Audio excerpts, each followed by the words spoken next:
Bien, bonjour à toutes et à tous. Donc, on va parler forêt, c'est bien le thème de ces journées, en tout cas, qui sont organisées par Biogé.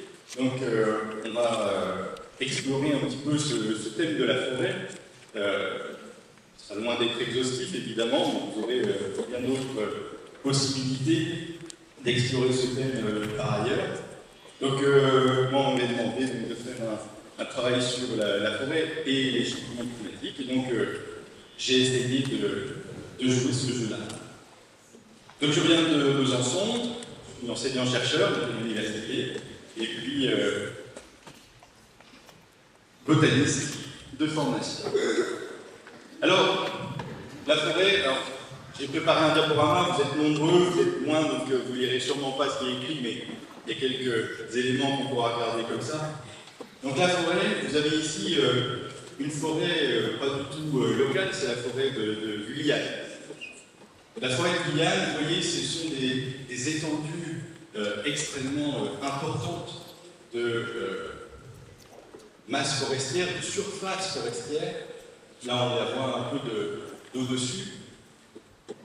Et cette forêt, ensuite, on peut l'explorer par dedans, c'est quelque chose de foisonnant. J'imagine que vous avez déjà tous et toutes une expérience de la forêt. Vous êtes déjà allé en forêt, j'espère. Oui. Vous êtes rentré dans la forêt. Oui. Oui. Et la forêt de ces mondes tropicaux, c'est sensationnel parce qu'il n'y a pas de chemin. Vous rentrez à l'intérieur de ces domaines. Il ne faut pas faire 3 fois le tour d'un arbre, sinon on est perdu. Et donc, il faut toujours savoir où on est. C'est foisonnant. Vous voyez ici, et pourquoi je vous montre ces forêts guyanaises, j'aurais pu vous montrer des forêts plus locales, mais surtout, c'est pour vous montrer à quoi peut ressembler, alors une forêt tropicale d'une part, c'est toujours intéressant à voir, mais aussi une forêt qui est relativement peu touchée par l'espèce humaine. Une forêt où on ne pénètre pas de manière trop importante. Donc vous voyez, c'est très foisonnant. Alors bien sûr, une forêt chez nous ne serait pas aussi verdoyante, mais elle serait tout aussi foisonnante si elle n'était pas entretenue par nous. Donc vous voyez ici des plantes au sol, évidemment des arbres, là vous voyez effectivement, mais des arbres à gros contreforts, on peut s'allonger entre les contreforts, plus personne ne nous voit. Vous avez des lianes, etc. Bref, vous avez une sacrée diversité de plantes qui vivent ici. C'est en général toujours très humide. Et vous voyez le lien entre l'eau, le sol, la végétation. Ça, ce sont des liens qui sont permanents dans n'importe quelle forêt. On va chercher à comprendre, quand on cherche à comprendre une forêt, on cherche le lien entre le sol, les arbres et l'eau. Si on regarde, alors c'est très très sombre, je suis désolé, mais au moins vous êtes dans le contexte, une forêt c'est très sombre. On estime qu'il y a seulement dans une forêt guyanaise, comme ça, à peu près 5% de la lumière solaire qui arrive jusqu'au sol. Donc on est dans un domaine complètement particulier. Vous avez une belle orchidée ici qui pousse, et je ne sais pas si vous arrivez à distinguer, vous voyez cette grande masse de terre là, qui est marron. Je ne sais pas si je suis un peu peut-être, mais vous essayez de voir ça. Et bien, cette grande masse de terre, en fait, c'est pas le sol tout seul, c'est une grande fourmilière. Donc, vous voyez ici la dimension que peut prendre une fourmilière, c'est une vaste étendue. Donc voilà ce que l'on peut rencontrer. La forêt, ce n'est pas que un sol, que de l'eau et des plantes. Enfin, des plantes, des arbres, il y a aussi tout un tas d'autres plantes, des plantes herbacées, ici une broméliacée, ici des plantes assez extraordinaires avec leur fructification bleue.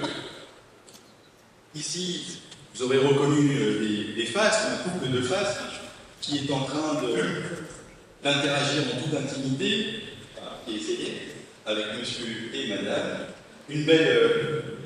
une belle petite grenouille, et puis un serpent, enfin voilà ce qu'on peut trouver au sein de ces tribus.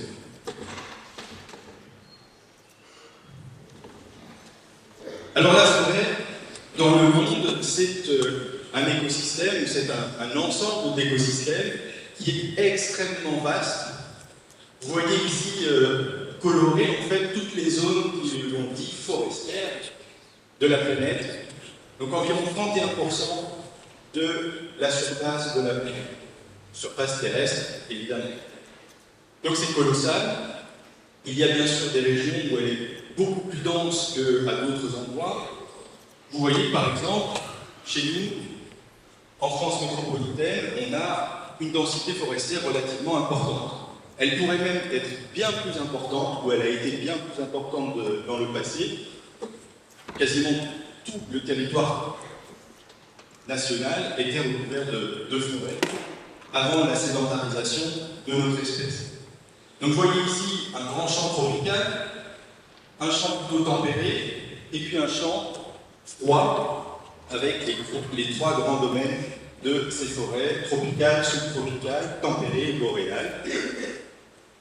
Une forêt qu'on n'arrive pas à distinguer ici, mais qui est extrêmement importante pour la planète, c'est la mangrove. La mangrove, c'est une forêt qui a les pieds à la fois sur terre et à la fois en mer. C'est une forêt assez extraordinaire, pas très agréable à fréquenter, parce que quand on est à marée basse, il y a des moustiques, ça pue, et puis c'est très très difficile de passer dans le réseau racinaire. Mais par contre, en termes de biologie et d'écologie, c'est une forêt extrêmement importante. Alors, ce qu'il faut avoir en tête, c'est que si ces forêts, je vous ai montré les forêts guyanaises préalablement, si ces forêts guyanaises sont peu touchées par notre espèce, alors que les forêts tempérées, celles que l'on a autour de nous, sont beaucoup plus touchées, en tout cas beaucoup plus gérées par nous, eh bien ces forêts guyanaises, les forêts tropicales de manière générale, sont aussi anthropisées. C'est-à-dire qu'aucune forêt, quasiment, sur la planète, est indemne en fait, de la marque de notre espèce. Donc on agit partout, et toutes les forêts que l'on peut croiser sont anthropisées, avec des degrés d'anthropisation plus ou moins élevés, malgré tout. Donc les forêts que l'on va trouver sur la planète, on les appelle des écosystèmes. Ça, vous avez déjà entendu ce terme-là, d'écosystème. Il y a plein d'autres écosystèmes, une tourbière, une prairie, une ville, tout ça ce sont des écosystèmes. Et les forêts, parmi les autres écosystèmes, on les appelle des socio-écosystèmes. Pourquoi sociaux? Parce qu'il y a une interaction en fait entre ce milieu en partie naturel et nos sociétés à nous, puisqu'on en tire des avantages, on la fréquente et on agit sur elle. Donc la forêt, c'est un socio-écosystème qui a une surface géographique, qui a une cohérence écologique, avec une part de nature plus ou moins élevée et une part d'apport par notre espèce, donc d'anthropisation. Ça va, le terme d'anthropisation, vous le connaissez tous.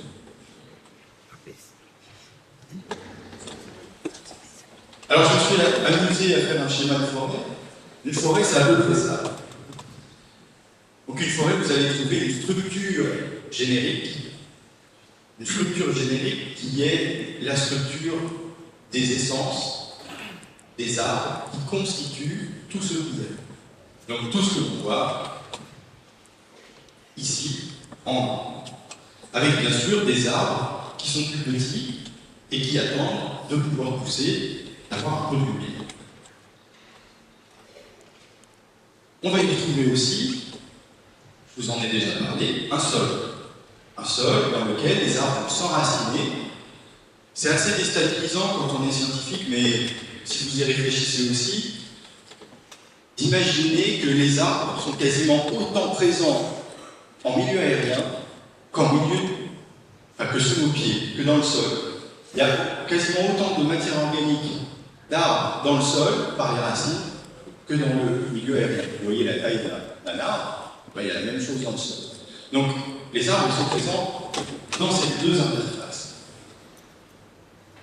Et donc, ce sol il est très vivant. Il y aura d'autres conférences, je crois, qui vont parler du sol ce week-end. Le sol il est très vivant, il y a énormément de petites bêtes, c'est un groupe à l'intérieur, il y a des bactéries, des champignons, et notamment vous aurez une conférence ensuite sur la mycorhization. Il y a plein de champignons mycorhiziens qui sont là en interaction avec les arbres. Il y a aussi tout plein de ce que l'on appelle des communautés animales, des animaux qui sont au sol, des herbivores, des carnivores, etc. Des grands animaux, ce qu'on a l'habitude de voir, ceux même que l'on craint un petit peu quand on va en forêt. Vous allez probablement croiser un loup si vous allez vous balader et chercher des champignons, j'imagine, ou même un sanglier. Mais on est toujours content d'écraser. Il y a des insectes, il y a des invertébrés, et ainsi de suite. Et puis il y a aussi beaucoup d'autres animaux qui vivent plutôt en haut de ces arbres, des oiseaux, des écureuils, etc., ou des vertébrés. Alors ensuite, une fois qu'on a dit ça, je vous ai dit, il n'y a pas beaucoup de forêts, ou il n'y a quasiment pas de forêt sur la planète qui soit complètement naturelle. Et donc ce qui importe pour le scientifique, quand on travaille sur vraiment les effets du changement climatique, mais simplement aussi pour comprendre ce que c'est qu'une forêt, eh bien on essaie de savoir ce qui est naturel de ce qui ne l'est pas, c'est-à-dire ce qui est apporté par nous, ce qui est sous notre influence. Ici, par exemple, pour vous, qu'est-ce qui est naturel, qu'est-ce qui ne l'est pas?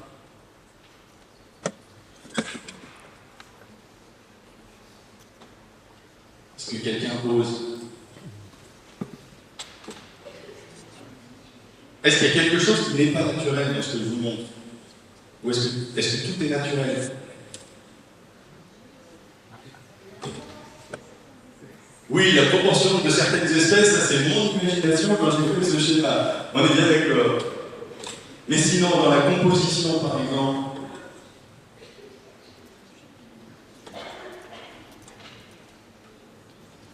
oui, un arbre coupé. Alors oui, là on a l'impression qu'il est coupé, on peut imaginer qu'il est tombé aussi par lui-même, un petit coup de foudre, etc. Mais effectivement, ça pourrait être une trace de notre passage. Globalement, si on est dans une forêt de la Réunion ou de France métropolitaine, on ne saurait pas exactement dire ce qui est naturel ou pas. Encore, il faut connaître d'abord le contexte global. Mais nous, on a des doutes sur le fait que les arbres qui sont là soient bien arrivés naturellement. Pour le reste, normalement, tout est naturel, sauf les arbres. Les arbres, potentiellement, ils sont là naturellement, et potentiellement, ils ont été apportés par nous. Vous avez ici une autre photo, une photo, si vous la voyez de loin, de Tahiti. Vous avez déjà entendu parler de Tahiti, c'est loin. C'est une photo que j'ai prise il y a 3 semaines, pour vous montrer aussi que c'est intéressant de faire des études et de choisir un beau métier. Comme chercheur, vous pouvez faire de belles missions de terrain. Ici, vous avez une photo du cœur de Tahiti. Vous voyez ce côté très découpé, très ballonné, on a l'impression que c'est très peu accessible. Et effectivement, c'est très peu accessible. Difficile d'y aller. À votre avis, ce que vous voyez là, est-ce que c'est naturel ou ce n'est pas naturel?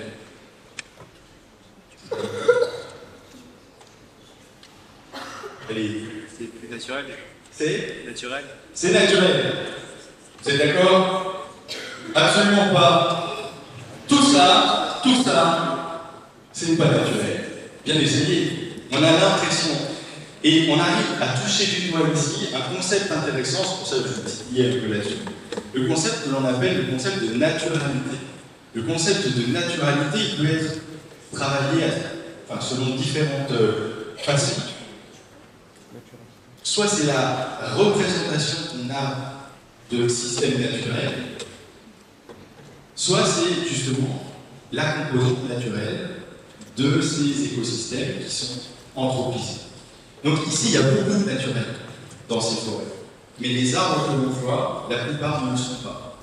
Donc il y a nécessairement, dans toute forêt, vous aurez une grande composante naturelle. Donc une naturalité présente mais plus ou moins forte, selon que l'on plante les arbres ou qu'on les plante pas. Ici, ce ne sont même pas des arbres plantés, ce sont des arbres qui envahissent les milieux naturels. Alors les forêts, on va le voir, une fois qu'on a déterminé le fait qu'une partie puisse être naturelle, une partie puisse être anthropique, ensuite elles répondent à des cahiers des charges qui correspondent simplement à l'endroit où l'on se trouve. La zone géographique, le climat associé, et puis ce que les plantes vont pouvoir trouver sur leur pied. Je vous ai dit que le sol était important dans une forêt. Donc si on a un sol pelluto comme ici, vous voyez une forêt qui pousse, mais une forêt qui a des difficultés à pousser. Ah oui, on est toujours en Polynésie française. Une forêt qui a beaucoup de mal. Ici, c'est une forêt qui pousse sur le corail, sur des restes d'eau. Il n'y a pas de sol, rien à manger, ça peut être très sec, et puis le peu d'eau qui arrive, c'est de l'eau salée. Par contre, ici, vous voyez un nouvel arbre à contrefort avec de l'eau autour, mais vous voyez directement la différence de densité, la différence de taille potentielle qui va se trouver dans cette forêt en comparaison de l'autre. Ce qui veut dire que la physionomie de la forêt, elle va dépendre évidemment des ressources qui sont présentes sur place et du climat. Alors, si on essaye d'un point de vue un peu scientifique de décomposer tout ça, comment nous, on va étudier une forêt? Qu'est-ce qu'on va chercher dans une forêt? Bien, déjà, on en a parlé un petit peu. On va chercher la composition en espèces. La composition en espèces, ça va être la flore. Moi, je suis spécialiste de flore, par exemple. La faune. Il y a sûrement certains d'entre vous ici qui sont passionnés d'oiseaux, de reptiles et ainsi de suite. La fonge, c'est-à-dire les champignons. Il y en a qui vont cueillir les champignons de temps en temps. Ouais. Donc, on est tous passionnés de quelque chose, et c'est pour ça que les scientifiques sont complémentaires entre eux pour travailler sur ces différents domaines. Alors, la composition d'une forêt en espèces, si on se donne un cadre local, est-ce que vous imaginez combien d'espèces peuvent vivre dans une forêt?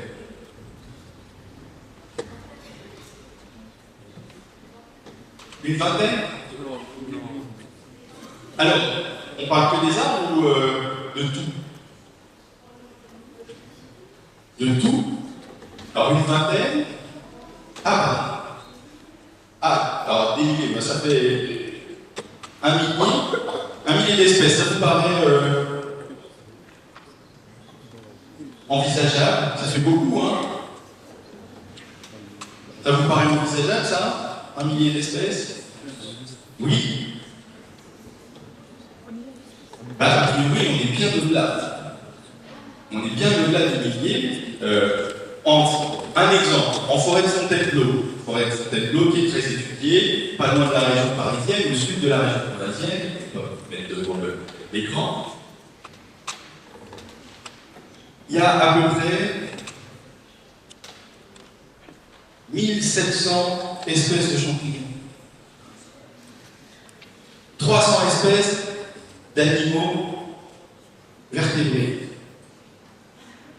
Des animaux comme nous.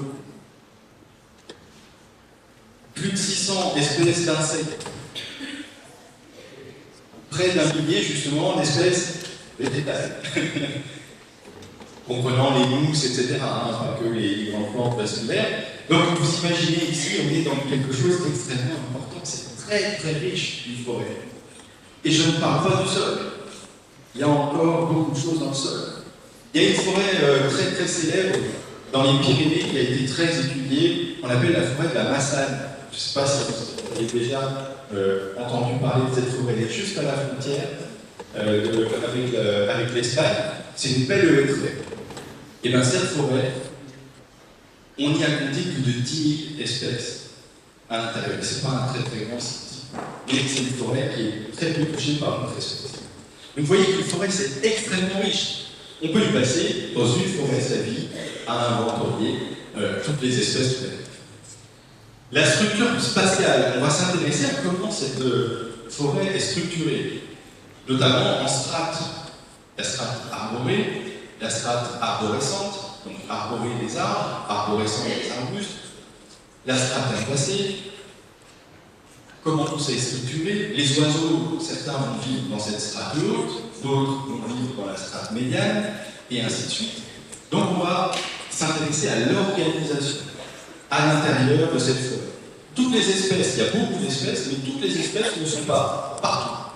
Et donc on regarde où elles vont être présentes.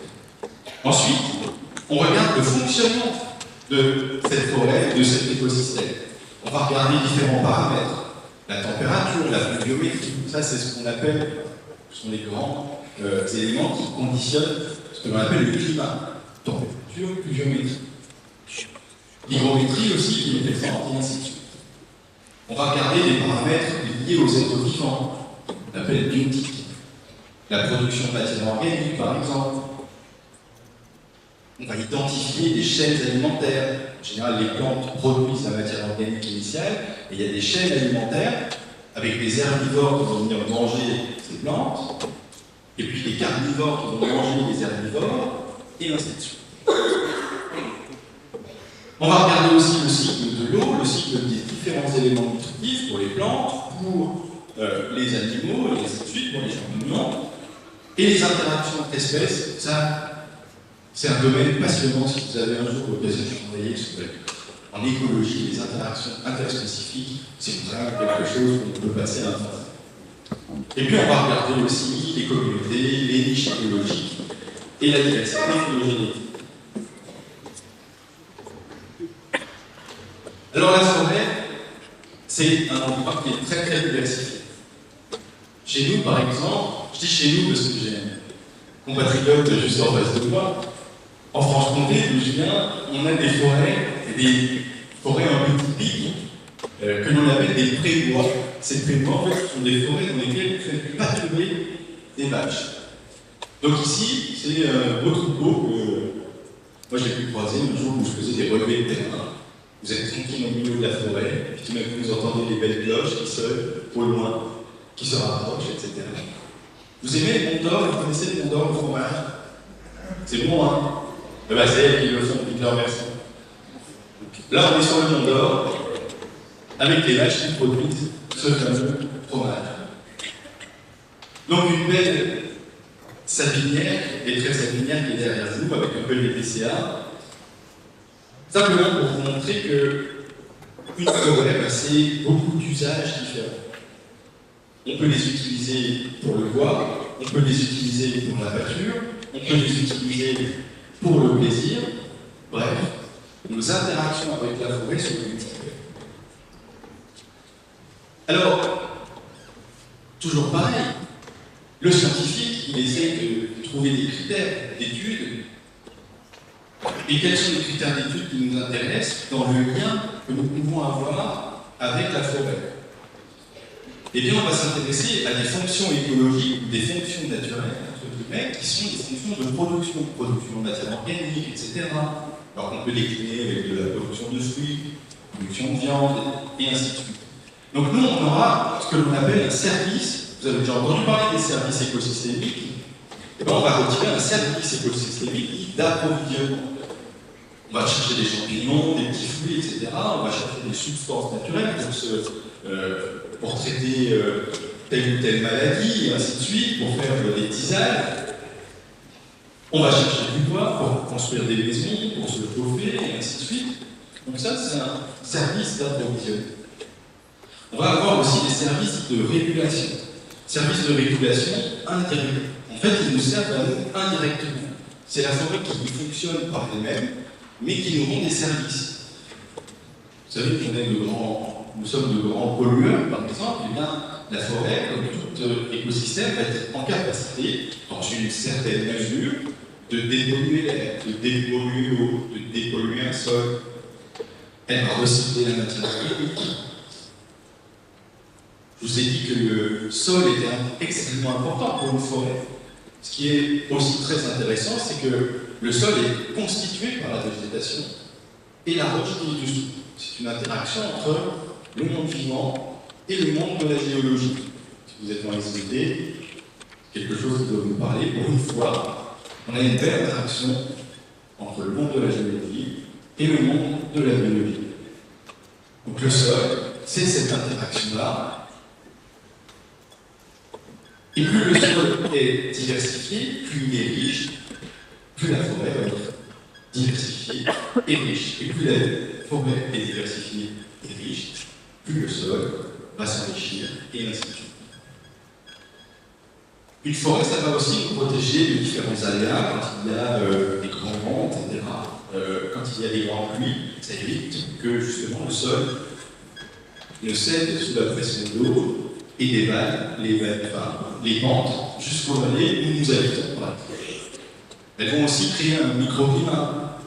Quand vous allez vous promener en forêt l'été, vous avez bien senti que vous avez un peu plus frais, on était plus à l'aise, bien mieux que quand on est sur une zone bitumée, par exemple. Et puis il y a une valeur aussi culturelle, éducative, en fonction de la où vous voulez, de la culture de votre famille, de la région, et ainsi de suite. Eh bien, vous pouvez utiliser cette forêt, justement, avec des services de loisirs. Vous allez faire du sport, vous allez quelquefois faire des sorties scolaires, etc., en forêt. Et puis, on fait de la recherche scientifique. Ça fait partie d'un certain loisir. Donc nous avons ici toute notre place dans la forêt. La plus grande difficulté, c'est que quand on étudie la forêt, on la regarde de loin. Mais il faut bien imaginer qu'il est tout à fait normal que nous soyons dans cette forêt et que nous interagissions avec cette forêt. Elle nous constitue, nous la constituons en partie, et nous interagissons avec elle en permanence. Parce que nous sommes une espèce vivante, comme les autres. Et donc c'est normal. Alors, quand on est dans une forêt, on cherche justement, je vous ai demandé comment on voit la différence entre ce qui est naturel, ce qui est anthropisé. Le chercheur va chercher des indices justement de ce qui est anthropisé, naturel. Vous voyez par exemple ici un joli plan de vanille, de vanille, cette belle orchidée de naissance qui fait des gousses de vanille à terre. Mais quand on est en forêt, on voit de la vanille. Ici, on est dans des zones où la vanille pousse naturellement, on ne se pose pas de questions. Si on est dans une zone où elle n'est pas native, eh bien on sait qu'elle a été plantée. Et donc on a une trace de l'action humaine. Ici, vous voyez cette forêt, voilà, par exemple, il n'y a quasiment certains arbres qui sont natifs, qui ont poussé tout seuls, et d'autres, notamment ceux qui sont très sombres ici, qui sont arrivés sur des plantes envahissantes, issues de l'action humaine. Et puis là, on est carrément dans une zone où on a une plantation de pins. Et donc là, tout le couvert forestier est dû en fait à notre action, à une plantation. Donc par exemple, si on s'intéresse à la forêt, eh bien on va étudier les différents paramètres. Et c'est ce que l'on appelle justement sur l'action humaine, la sylviculture. Donc la sylviculture, les forestiers en parleraient bien mieux que moi, mais vous avez tout un tas de systèmes différents. Est-ce que vous voulez un petit peu comprendre ces modes de culture de façon un peu ludique? Allez. Alors, levez-vous pour ceux qui.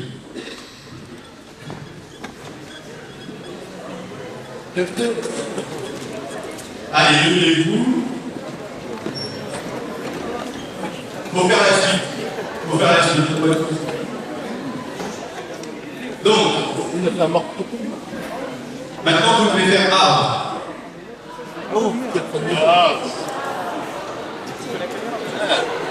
Étendez bien les bras.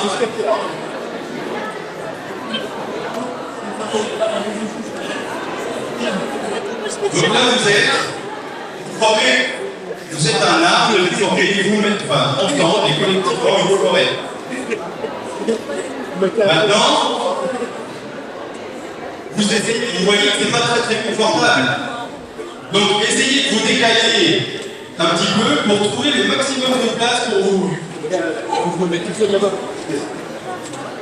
Vous pouvez vous tourner, etc. Ouais, j'avoue, Voilà.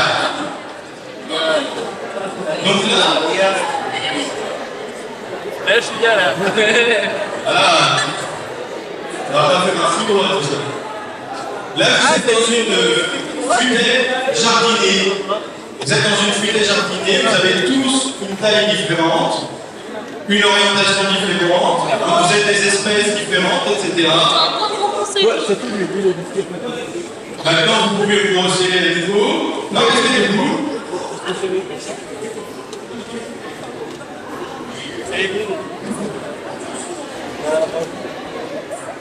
Faites encore la forêt. Maintenant, les filles, vous asseyez, s'il vous plaît. Les garçons restent debout. Les garçons font toujours forêt. Ah, lâche-moi. Tu te sers à moi là. Là, Je vais dans les deux camps. on vient de procéder à une coupe. On vient de récupérer tout le bois qui était le plus intéressant, les filles, et on a gardé sur pied tout le bois qui n'avait que peu d'intérêt. Les garçons. Ah non, il est toujours en bout. Maintenant, chez les garçons, tout le monde ici, vous asseyez. Là, on a fait une coupe à blanc. On a tout coupé. Et là, on a fait une coupe raisonnée. On a laissé une partie des arbres pour la régénération de la forêt. Allez, merci de votre participation. Donc, il faut venir forêt. Moi, je suis. Donc, vous avez constitué une futaie plutôt régulière. Ensuite, vous futaie plutôt jardinée. Certains étaient restés assis. Certains sont plus hauts que d'autres, etc. Bref, une hétérogénéité. Et ensuite, on peut sélectionner les arbres que l'on veut conserver, sélectionner les arbres que l'on veut couper. On peut tout couper d'un coup. Bref, tout ça, ce sont les modes de culture d'une forêt. On peut aussi amener de nouvelles personnes. On peut planter, etc.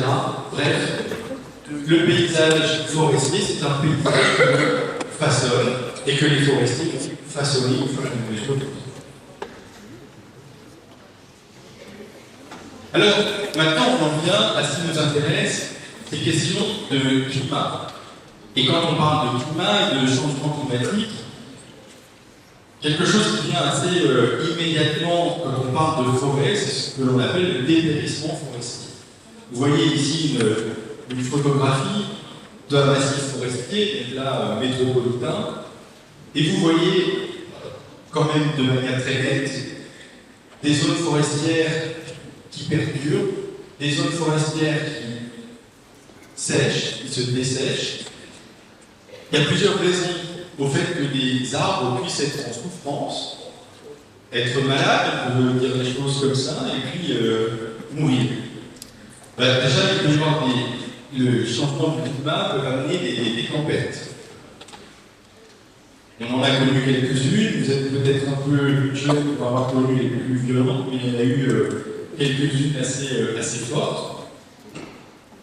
Changement climatique, vous savez, on parle souvent de réchauffement climatique. Vous avez déjà entendu ça? Mais nous, on parle davantage de changement climatique. Pourquoi? Parce que, en fait, on a une dérégulation du climat, il est plus stable, en tout cas, il change beaucoup. Et surtout, il devient aussi très hétérogène. Localement, il peut avoir des hivers très froids ou des hivers très doux. On peut avoir des étés très chauds ou des étés très doux selon où on va se trouver. En fait, ce qui change beaucoup, ce sont les amplitudes. On peut avoir du froid beaucoup plus intense, on peut avoir du chaud beaucoup plus intense, et sur des durées beaucoup plus longues. Et donc, c'est ça qui va perturber beaucoup les forêts. Et ça va notamment entraîner des sécheresses. Je vous ai dit tout à l'heure le lien entre forêt et réserve en eau. Et donc, la sécheresse est quelque chose d'assez catastrophique pour les arbres.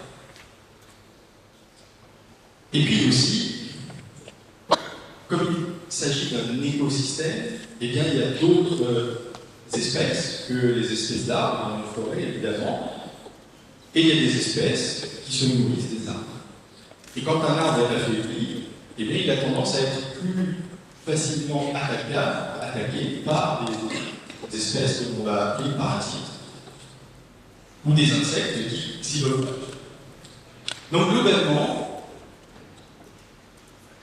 la forêt actuellement est en train de souffrir à cause des sécheresses importantes, à cause des variations climatiques qui sont extrêmement fortes, à cause de certains insectes ou autres parasites qui intensifient leurs attaques.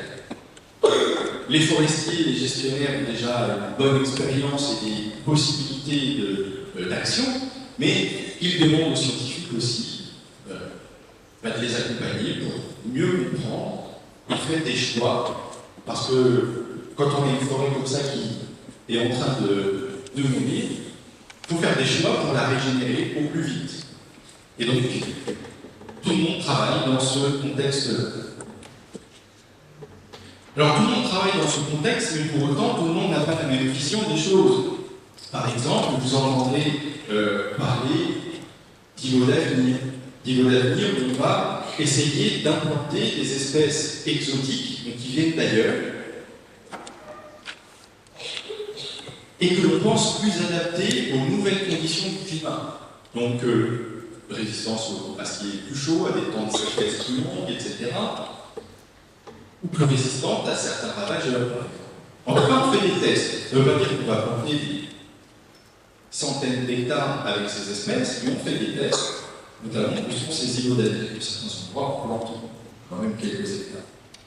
Et puis, d'autres personnes disent attention, les espèces exotiques, il faut s'en méfier parce que ça fait longtemps qu'on introduit des espèces exotiques, et en fait, une partie des insectes que l'on connaît, qui sont parasites, ou des virus, ou des maladies que l'on connaît sur les arbres, eh bien, viennent souvent de ces espèces exotiques que l'on a introduites. Donc, on ne sait plus trop où se placer entre introduction d'espèces exotiques, donc résorber le fait que nos espèces locales souffrent,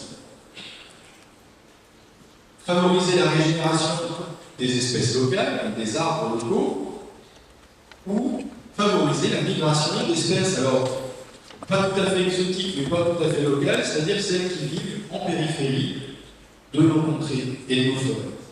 Donc par exemple, d'aller chercher des espèces méditerranéennes pour les faire monter plus en haut. Donc là, il y a des tests qui se font, tous légitimes, il y a aussi des voix qui s'élèvent contre les tests en disant attention, mais il n'empêche, il faut que tous trouvent une solution. Tout le monde s'y met.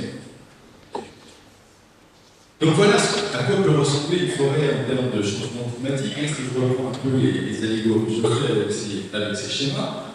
Donc vous voyez du dépérissement d'arbres, des attaques par des insectes, xylophages, qui mangent le bois, et vont tuer l'arbre, des attaques par des parasites, beaucoup de bois mort. Alors le bois mort, on pense que c'est plutôt bénéfique dans certaines mesures, mais quand il y a trop de bois mort et trop de lumière, en fait, c'est surtout une prairie qui s'installe plutôt qu'une forêt. Donc c'est pas toujours intéressant. Donc vraiment, on cherche des solutions. Alors, il y a des travaux scientifiques qui se mettent en place, à la fois pour comprendre la santé des forêts face au changement climatique. Donc là, c'est un travail qui regarde par des images satellites, notamment de drones, et qui essaye, par la température dégagée par les forêts, sur des longueurs d'onde, vous voyez, on doit faire un peu physique, sur des longueurs d'onde particulières de lumière, eh bien, essayer de zoner les zones dépérissantes. Qu'est-ce qui en découle? Eh bien, malheureusement, il y a un dépérissement qui est relativement généralisé à l'échelle de la planète. Par contre, il est très hétérogène. Il y a des zones qui sont beaucoup plus touchées que d'autres.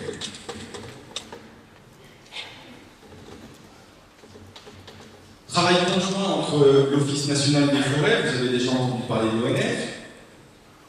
Donc, l'Office national des forêts qui pilote ce projet Renécofor avec les scientifiques pour étudier en fait des sites. Donc, ça fait 30 ans que des sites forestiers, toujours les mêmes, on va toujours au même endroit, sont étudiés sur l'ensemble de la France pour étudier différents paramètres, les arbres, la diversité générale en espèces, les conditions météorologiques, etc. Et puis les conditions de sol et la santé du sol. Qu'est-ce que l'on observe dans le cadre de ce travail? Donc là, c'est une synthèse que les collègues ont fait. Je n'ai pas participé, je travaille dans le réseau Renécofor, mais je n'ai pas participé à ça. Sur la fonctionnalité, une des fonctions importantes, c'est la production de matière organique. Et cette production, elle dépend de, puisque nos espèces sont en général saisonnières, elles n'ont plus, les essences forestières n'ont plus de feuilles qu'à celles autour de nous, pas toujours en Méditerranée, mais ici, elles n'ont que avoir de feuilles l'hiver, elles vont ce qu'on appelle débourrer au printemps, donc sortir leurs feuilles des bourgeons.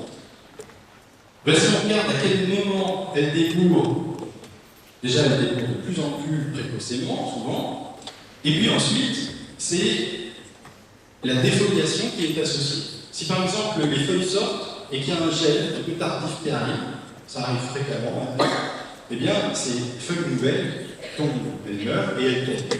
Et donc c'est tout ça que l'arbre n'aura pas par la suite. Ben, si on regarde le chêne Cécile, entre 1997 et 2022, il était assez stable, il y avait de la défoliation à peu près 20%. L'année dernière, ça a explosé à 35%. Le hêtre est passé de 15-20% à 40% de défoliation.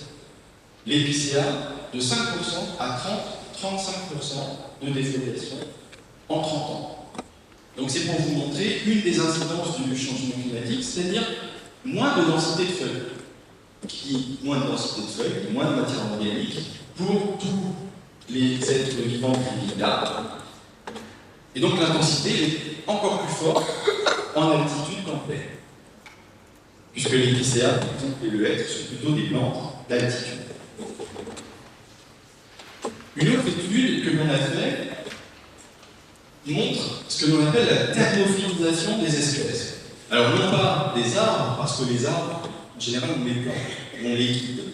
Ce sont souvent des espèces locales, quelquefois des espèces qui ne le sont pas, mais ce qu'on regarde surtout, c'est les plantes qui poussent en sous-bois. Eh bien, vous avez ici la courbe des températures. On a bien vérifié que la température en 30 ans avait augmenté en moyenne générale à l'échelle du territoire français.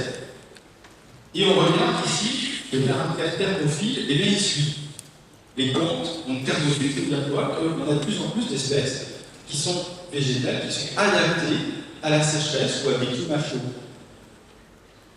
Mais ce qui nous embête, c'est pas le fait que les forêts s'adaptent, c'est plutôt une bonne chose que les forêts s'adaptent et acquièrent de nouvelles espèces qui résistent davantage à l'augmentation des températures, mais c'est que cette adaptation est trop lente par rapport à l'augmentation des températures. Vous voyez qu'ici, la pente, elle est beaucoup plus faible, et donc il faudrait que le changement suive beaucoup plus rapidement, ce qui n'est pas le cas des plantes, vous le savez, elles ne se déplacent pas. Donc c'est plus compliqué. On voit aussi, c'est lié avec la défoliation, mais aussi à la mortalité des arbres. Eh bien on voit qu'il y a une ouverture des milieux, c'est-à-dire que le couvert forestier, vous pourrez faire cet essai, vous vieillirez un peu, vous irez souvent au même endroit, et puis vous posez la question, est-ce que cette forêt ressemble à la forêt que je connaissais quand j'étais plus jeune? Alors on a toujours une image un peu fantasmée de ce qu'on avait vu quand on était jeune, mais il n'empêche, certaines forêts s'ouvrent tellement qu'il y a énormément de lumière à l'intérieur, et on reconnaît presque plus un milieu forestier. Donc vous avez une évolution de la composition forestière, ça c'est sûr, et aussi une déstructuration de l'écosystème parce que le couvert forestier est plus là. Ou en tout cas est beaucoup plus faible. Alors on essaye de comprendre ces phénomènes. Qu'est-ce qui rend tout ça si sensible? Vous l'avez vu tout à l'heure sur la photo, il y avait des zones qui résistaient bien. Et on essaye aussi de comprendre qu'est-ce qui permet à certains arbres de bien résister.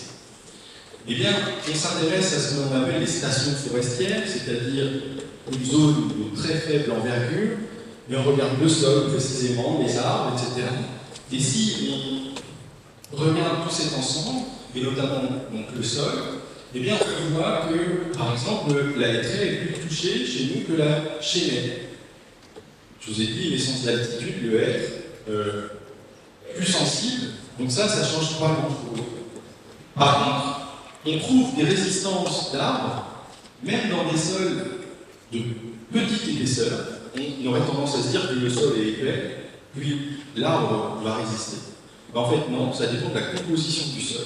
Et notamment quand vous avez des limons, vous savez, les limons sont des particules très très fines qui retiennent bien l'eau. Et bien, si vous avez beaucoup de limons, l'arbre a plus de chances, même si le sol est peu épais, l'arbre a plus de chances de résister. Ensuite, on cherche aussi de nouveaux indicateurs du réchauffement climatique et de l'effet de réchauffement ou des changements. Par exemple, nous, on a travaillé, c'est une étude que je fais actuellement, je travaille sur le gui, mais le gui du sapin.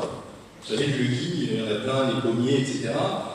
Dans la région normande, vous devez savoir ce que c'est qu'un pommier. Donc il y a du gui, mais il y a aussi du gui spécifique du sapin. Et on suit l'évolution du gui du sapin. Là, vous voyez ici, entre 89 et les prospection qu'on a fait cette année, dans une zone pas très loin de Besançon, en altitude, dans cette zone, il n'y avait absolument pas de gui. Il était plutôt en basse altitude. Et maintenant, il y a du gui de partout sur les sapins, en haute altitude. Et là, je vous montre juste de la présence-absence, mais si on regarde l'intensité du parasitisme, le gui est un parasite, eh bien, c'est extrêmement fort. Donc, on voit ici un affaiblissement, ça montre simplement un affaiblissement des arbres en altitude, mais c'est surtout intéressant pour nous, scientifiques, parce qu'on sait que le gui va être un indicateur du réchauffement climatique et des effets du réchauffement. On regarde encore d'autres paramètres, comme les insectes qui mangent les arbres vivants, donc les scolytes.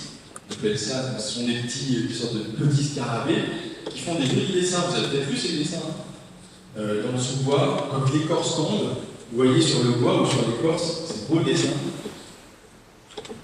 Mais ces beaux dessins, c'est la signature de la mort de l'arbre, malheureusement. Et donc on regarde ici en quoi les arbres sont sensibles.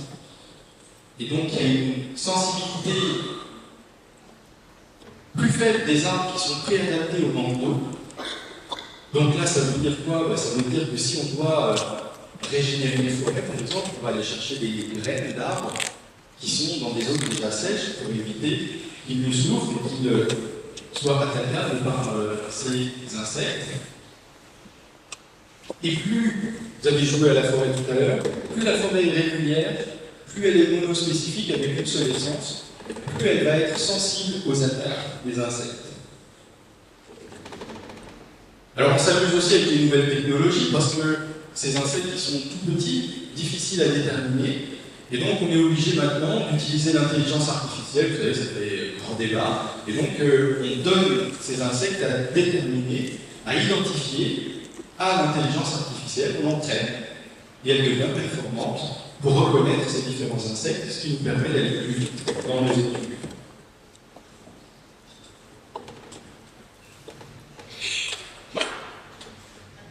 Une autre question enfin, c'est le stockage du carbone. Vous savez que les changements climatiques sont notamment dus au carbone que l'on va relarguer. Et donc, une fois qu'on est sorti de la question de la santé des forêts, on se questionne sur comment les forêts peuvent être aussi une solution à la captation de carbone et à limiter les effets du changement climatique. Et quand on regarde ça, j'ai plus trop le temps, je vais pas seulement aux conclusions, mais la densité d'un peuplement, donc plus les arbres sont scellés entre eux, par exemple, plus il y a stockage de carbone. Pourquoi? Parce que, notamment, la lumière favorise le déstockage. La température aussi a un effet, la température à la fois de l'air et du sol a un effet sur le stockage ou la libération du carbone dans l'air. Et plus il fait chaud au sol, plus il y a de la lumière, plus le carbone va être libéré. Et puis, ce qui est intéressant aussi, c'est de se dire que le peuplement forestier a un effet sur cette température, à la fois locale et au sol.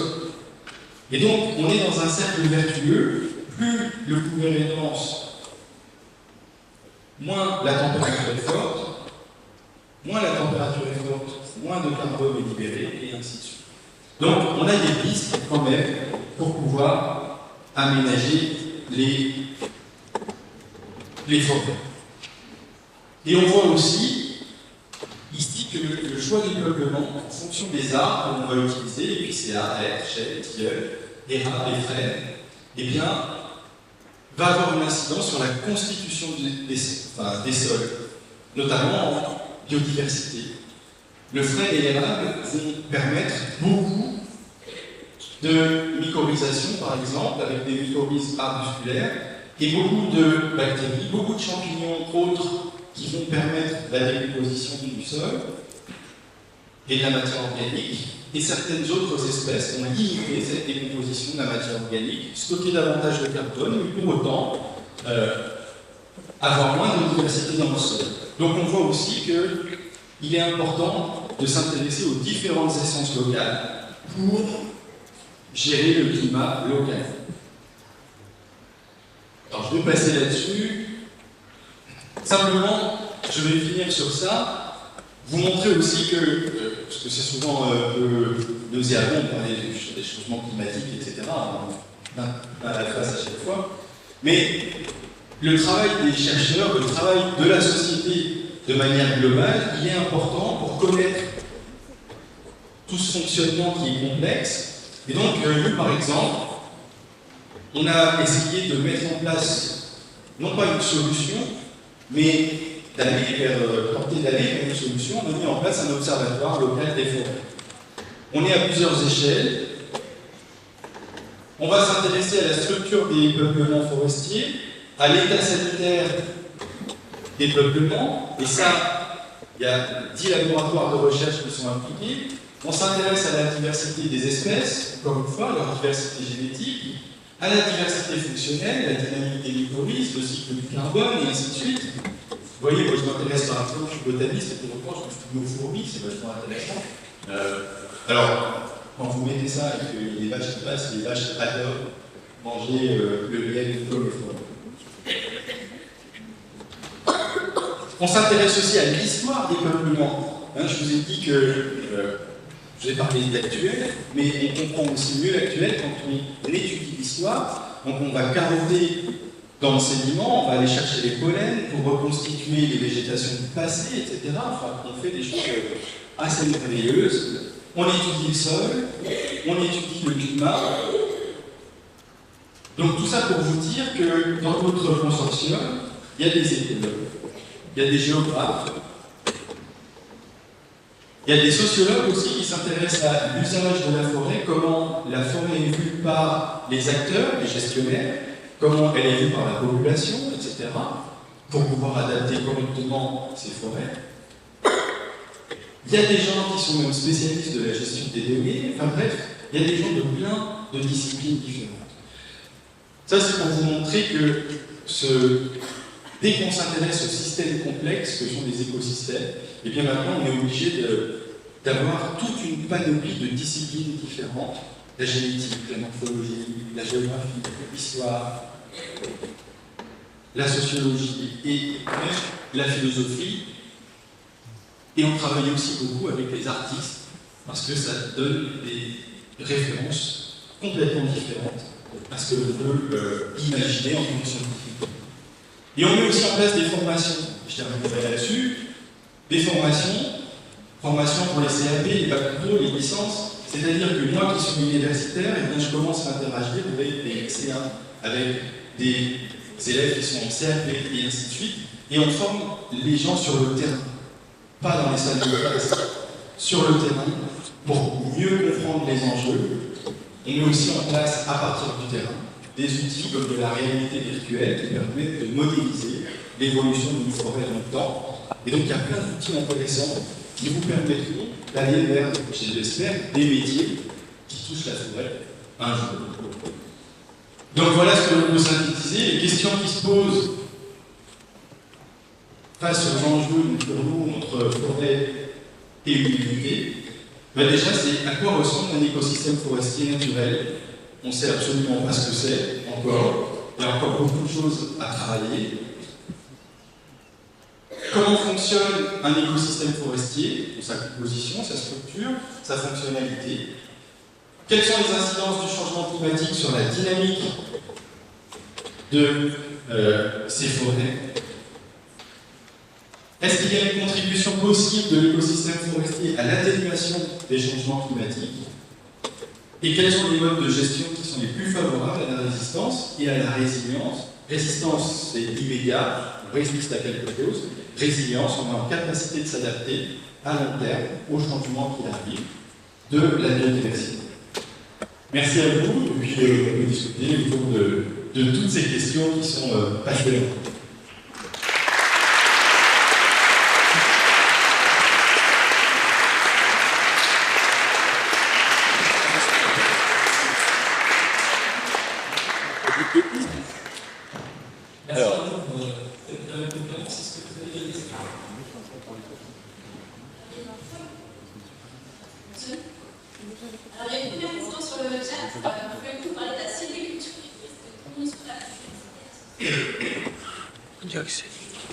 Alors, la sylviculture en soi n'a pas une incidence, enfin, a forcément une incidence sur le potentiel, sur la biodiversité, mais ce sont des incidences qui sont très très variables en fonction des choix.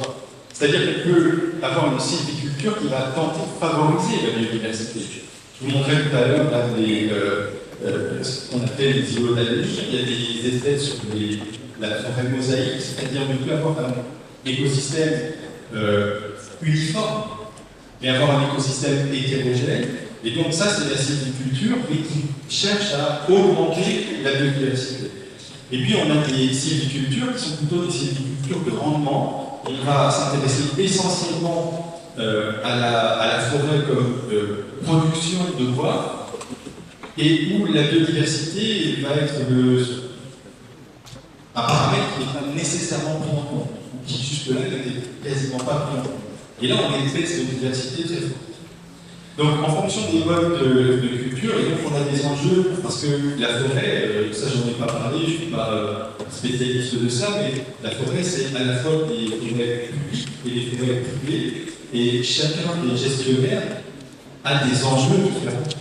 Et donc on va choisir en fait des modes de culture qui sont très variés en fonction des objectifs que l'on a. Donc, sur cette maîtrise, il y a des modes de sylviculture qui sont vertueux, et il y a des modes de sylviculture qui sont absolument pas vertueux pour la biodiversité. Je ne sais pas si j'ai bien. D'autres questions?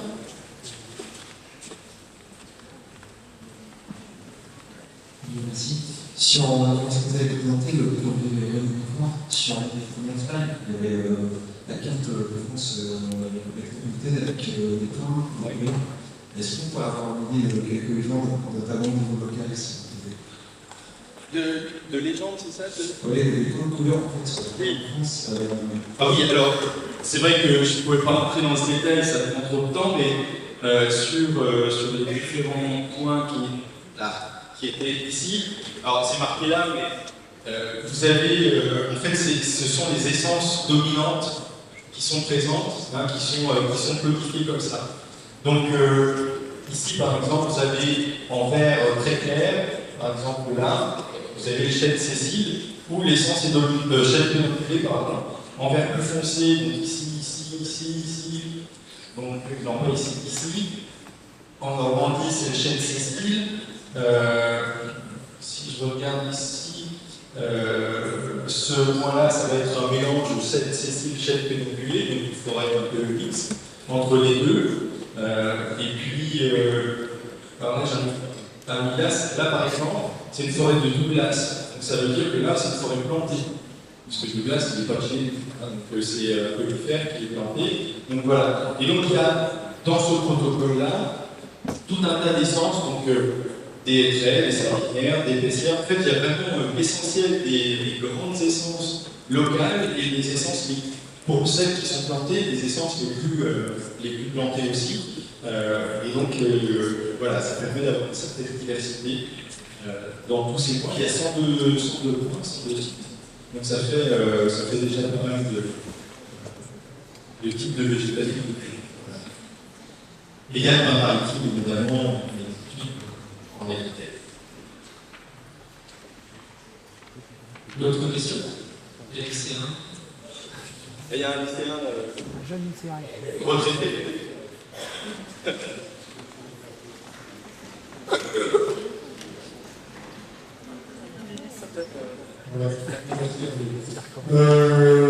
Tu parlais à un moment donné du fait qu'il y a des trucs qui sont dans la canopée et qui posent problème au niveau du sol.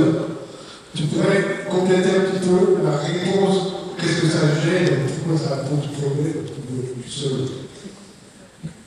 Tu veux dire la structure de la canopée par rapport à...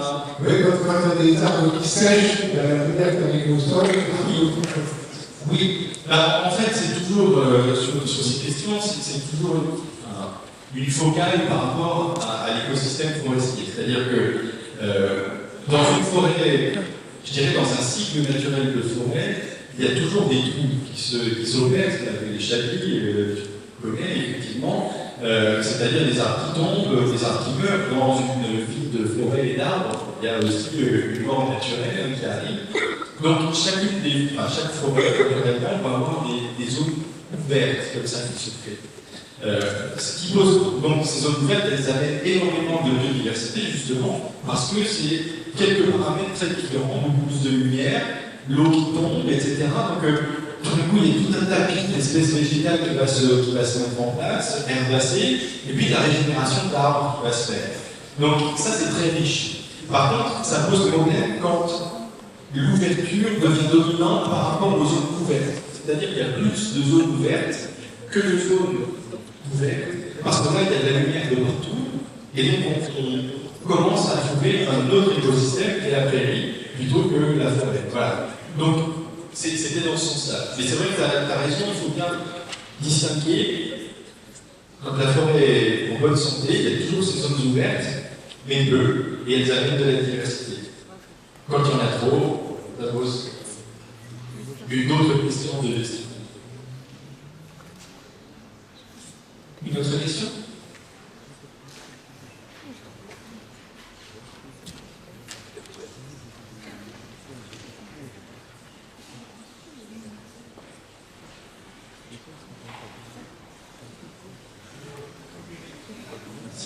Est-ce qu'on a un peu de recul sur les milliards d'arbres à planter, qui étaient des cellules environnementales? Est-ce que c'est quelque chose qui a vraiment eu un effet positif ou est-ce que c'est très ciblable politique? Là aussi, on peut faire des réponses, je dirais, le simple sur le sujet. En soi, ça peut être que bien de planter. La grosse difficulté, c'est que la plantation massive, alors déjà, elle est particulièrement respectée. Quand elle est faite, elle n'est pas nécessairement faite par des gens toujours vertueux. Et surtout, pour planter aussi vite autant, il n'y a pas beaucoup de moyens. Et pas beaucoup de moyens, ça veut dire justement planter, ne pas régénérer, mais planter. Et quand on veut planter beaucoup, il faut aller chercher les arbres en pépinière. Et qu'est-ce que c'est qu'un arbre en pépinière? C'est toute une série, ce sont des rangées de clones. Vous avez déjà entendu parler de l'attaque des clones dans Star Wars. Eh bien, là aussi, c'est une armée de clones.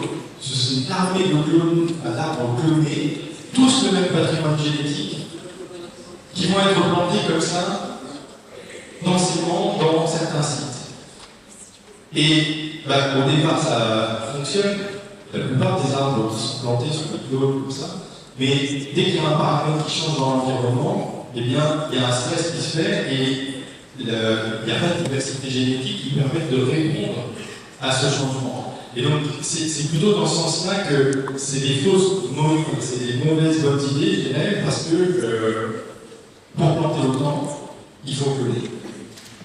Si on favorise davantage la régénération naturelle, on favorise la diversité génétique et donc on favorise l'adaptabilité, l'acclimatation et l'adaptabilité pour tous.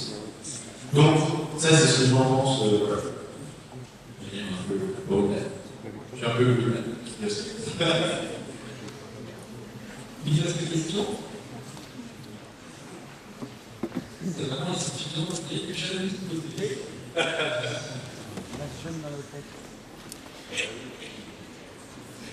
Il y a beaucoup d'histoires de fiction qui sont basées sur le constructeur en forme. Est-ce qu'il y a un moyen que vous expliquez en tant que scientifique comment ne pas se perdre en forme?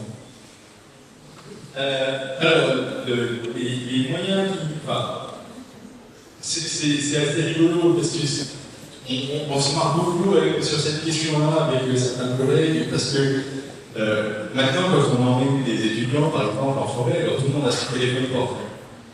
Mais l'idée que le téléphone portable, quelque part, ne passe pas, qu'il n'y ait pas de réseau, c'est un truc qui n'éclaire pas quand même. Sauf qu'en forêt, souvent, ça ne passe pas. Alors, une fois que ça passe, c'est bien, on sait se retrouver.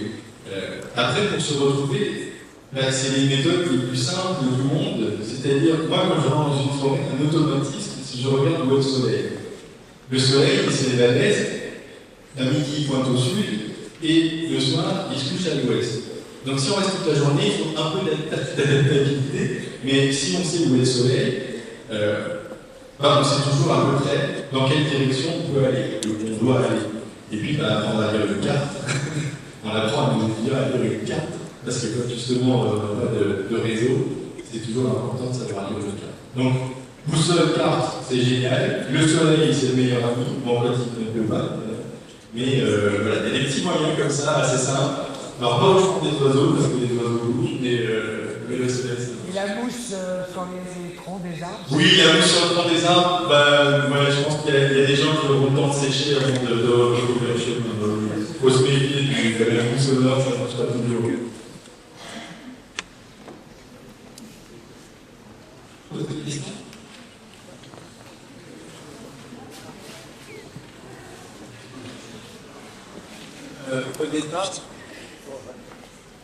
Au départ, vous avez parlé de 3 méthodes pour réhabiliter les forêts, avec par exemple les essences tropicales, et il y avait les autres.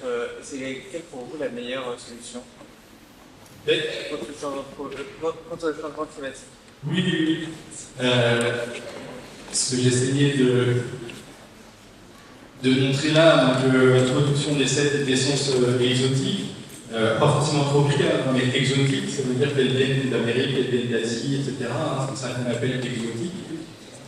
Régénération d'essences locales et la migration des espèces proches. Là, pareil, je vais être un peu brutal, mais moi, tout mon travail de recherche, il porte sur identifier les meilleures voies de régénération naturelle. Personnellement, je suis convaincu, ce n'est pas une parole de scientifique, c'est une parole ici d'individu, mais je suis convaincu que souvent, on ne donne pas encore assez sa chance, leur chance aux essences locales, en pensant qu'elles sont de fait inadaptées. Donc, ça c'est pas vrai pour moi, alors c'est en lien avec la question de tout à l'heure, c'est régénérer oui, mais s'il y a une diversité génétique qui permet une adaptabilité des espèces ou des essences. Donc ça veut dire que ça ne vient pas tout seul. Donc moi je suis plutôt favorable à la régénération, mais j'étudie justement tout mon travail de recherche, il est là pour étudier quelles sont les meilleures conditions pour la régénération des essences locales. Ça ne veut pas dire que le reste n'est pas à faire. il y a des tests qui sont sur de la migration. Dans certaines zones, on va être obligé de faire de la migration assistée parce qu'effectivement, on est dans une limite où les espèces locales n'arrivent plus à s'adapter. Mais dans beaucoup d'endroits, je pense qu'on peut régénérer naturellement. Par contre, ce que je cherche vraiment à faire comprendre à tous les gestionnaires, c'est d'oublier toutes les essences exotiques. Ça, pour moi, c'est une très mauvaise idée. Parce que c'est pas réversible, pas totalement réversible. Et donc, il faut vraiment savoir ce que l'on fait quand on amène quelque chose de bout de la planète et il n'y a pas d'étude d'impact. C'est un problème. Voilà. Donc, perso, je favorise la région là. Qu'est-ce que vous pensez de l'agriculture des sapins de Noël et est-ce que c'est bon pour l'environnement? C'est la culture. Alors, la culture des sapins de Noël, évidemment, c'est pas une culture forestière, c'est de la culture de plein champ. Globalement, on pourrait s'intéresser à tous les intrants, tout ce qu'on va mettre dans la culture, etc., pour faire pousser ce d'arbres qui ne sont pas nécessairement chez nous, et ainsi de suite. Donc, c'est sûr que comme ça, je ne suis pas très favorable. Moi, ce qui m'embête surtout, c'est l'idée de. Parce que ça reste un être vivant, un arbre. Et l'idée de couper un arbre pour le mettre chez soi, pour qu'il dure un mois, même pas, et le jeter de manière assez statique sur le trottoir par la suite, même si on l'envoie au compost, etc., ça, c'est quelque chose qui déplie profondément. Non, c'est un arbre, c'est un être vivant. Et donc, on ne fait pas n'importe quoi. Voilà. Ça, c'est une sorte de capichi d'arbre qui serait bien mieux justement à constituer une forêt dans un appartement ou dans une maison. Alors maintenant, il y a des solutions d'arbres en pot, etc., d'accord, mais c'est jamais très pérenne. Donc, je vais plutôt tendance à dire qu'on peut éviter les bitons, malgré les traditions. Il y a des choses qui font.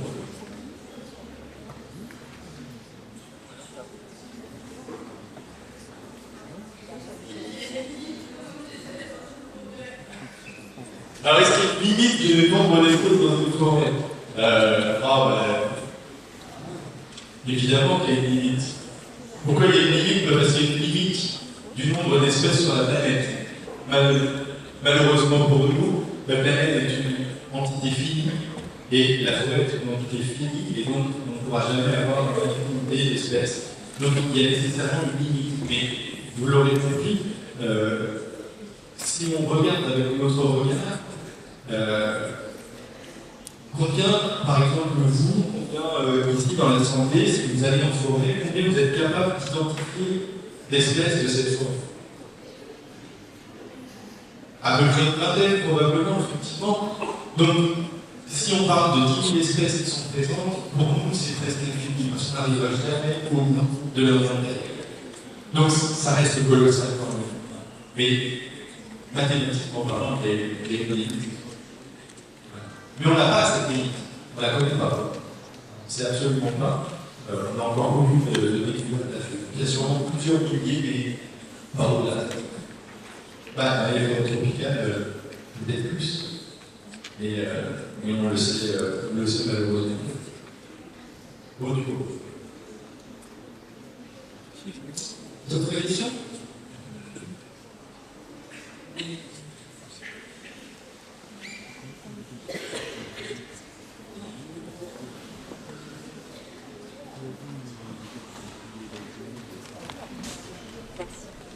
Je reviens sur la slide de la question précédente. Est-ce que finalement, dans la question des solutions, on n'a pas une problématique de temporalité? Typiquement, est-ce que les essences locales, finalement, on n'a juste pas le temps de leur laisser le choix de s'adapter, quoi? En fait, on veut aller vite. On veut aller vite, je ne devrais pas, mais là, il y a quand même écrit, c'est un panneau officiel. Il y a en gros écrit, cet îlot d'avenir, il est là parce que les espèces locales ne peuvent pas s'adapter au changement. C'est écrit tel que. Sauf que j'aimerais bien savoir comment scientifiquement une telle phrase peut être évoquée et écrite sur un panneau à destination du grand public pour montrer pourquoi on fait les choses. Qu'on fasse des essais, ça ne pose aucun problème. Qu'on soit aussi affirmatif sur le fait que tout est condamné dans ce qu'on a autour de nous. Si tout était condamné à ce moment-là, moi j'arrêterais mon travail, je n'ai pas besoin d'aller en forêt, on ne fait que planter. Et il y a plein de choses intéressantes quand on est en forêt, il y a beaucoup de régénération encore, il y a beaucoup de choses qui sont intéressantes. Après, on n'est pas dans la temporalité de la productivité. C'est ça qui est chiant. Ce qu'il faut avoir en tête, c'est qu'une forêt, c'est vu comme quelque chose qui va amener un rendement particulier, pas la plupart des forêts qui sont productives. Donc on va exploiter le bois. Donc on estime qu'une forêt, elle est mature à peu près, certaines forêts à 40 ans, 60 ans, 80 ans, une centaine d'années. Moi je travaille sur justement des sapinières. Un sapin à 100 ans, c'est comme si il a le même âge relativement que tous les lycéens qui sont là. C'est-à-dire que les pourraient vivre jusqu'à 400 ans sans aucun problème. Il est mûr pour être collecté, pour faire du bois, mais il est adolescent. Quoi. Donc, c'est sûr que quand on parle de productivisme, la temporalité, il faut aller vite.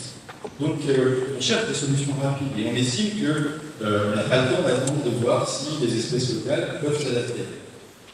Sauf que, probablement, elles peuvent s'adapter. Par exemple, vous parlez des hêtraies, en altitude, les hêtraies, elles souffrent énormément. Il y a beaucoup de dépérissement des hêtres. Mais on connaît des hêtraies qui vivent dans le sud de la France, dans des zones très sèches. Donc, il y a un patrimoine génétique de hêtres, et donc il y a des modélisations qui ont été faites, mathématiques, qui ont été faites par des collègues d'Amiens, justement, et qui montrent que le hêtre, par exemple, il va se maintenir dans la plupart des massifs, dans les massifs hauts, les Alpes, le Jura, et ainsi de suite, même dans le pire des scénarios apportés par le GIEC en termes d'augmentation des températures dans ce sens. Par contre, il va régresser énormément en plaine, ça c'est sûr. Donc en plaine, il faut arriver à le remplacer. Mais dans les massifs alpins, par exemple, pourquoi mettre des essences exotiques alors qu'on sait que le hêtre, a priori, a toutes les chances de pouvoir s'accompagner. Donc, mais c'est une question de temporalité, et je comprends, hein, après c'est pas. Fallait pas penser que je me pose aux gestionnaires qui font de la production, on travaille avec eux, et ils ont beaucoup de questions justement là, de cette pérennité. Mais en même temps, nous on est un peu trop lents pour trouver des solutions, donc il faut qu'ils agissent. Voilà. Après, il y a des mesures. Il faut à partir dans une seule philosophie, pas mettre tous ces œufs dans une panier. Il faut arriver à une gestion plus équilibrée sur cette question.